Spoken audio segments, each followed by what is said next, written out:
आज मैं आपको खजूर और तरबूज की सलाद बनाने की रेसिपी बता रही हूँ।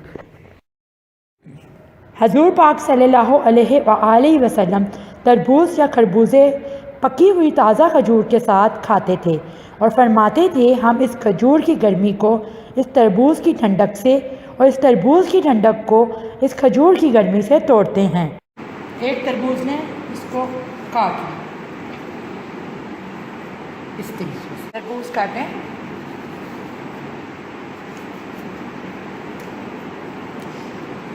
अब इसके पीसीस कर लें ऐसे।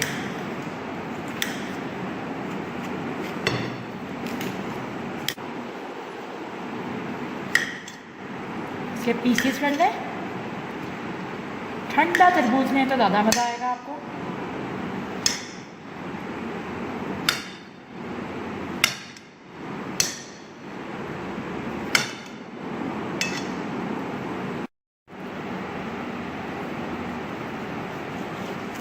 अब बड़ा छोटे छोटे पीस कर लें ताकि बच्चों को भी खाने में आसानी हो।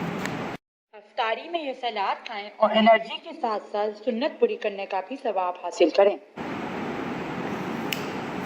आजकल रमज़ान है और तरबूज आपको पता है कि इसमें बहुत ज़्यादा मकदार पानी की होती है, जो हमारी पानी की कमी को पूरा करता है। तो रमज़ान में इसको खाना बहुत मुफीद है।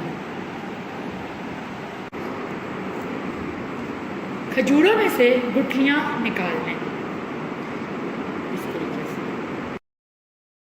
तैयार करना एक सुन्नत है। इसको तरबूज के साथ मिला के खाएं तो इसके बहुत से मज़ीद फ़वाइद बढ़ जाते हैं। अब इसको तरबूज के ऊपर रख दें। हमारी मज़ेदार से तरबूज और खजूर की सलाद तैयार है। इससे आप इफ्तारी कीजिए।